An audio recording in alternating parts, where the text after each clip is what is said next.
તને કીધું તું ને મેં કીધું એ પ્રમાણે કર. ભગવાનના નામ લેવાનું કેટલું કીધું તું કે તો બાલ ગોપાલ આવશે.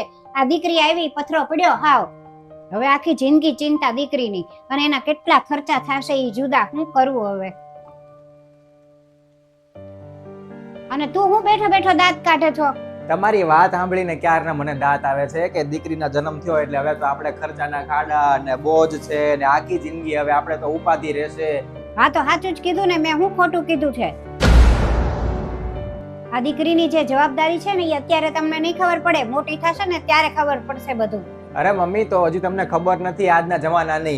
અત્યારે તમે જેટલો ખર્ચો દીકરા ઉપર કરો છો ને એટલો જ ખર્ચો જો તમે દીકરી ઉપર કરવા લાગો ને તો કાંઈ જરૂર જ ન પડે કે દીકરી આગળ થઈને કાંઈ એને બીજાની જરૂર પડે એમ. અને એ એટલી કેપેબલ થઈ જાય ને કે એના લગ્ન માટે છોકરાઓ ગોતવા જવું ન પડે, સામેથી લાઈન લાગે.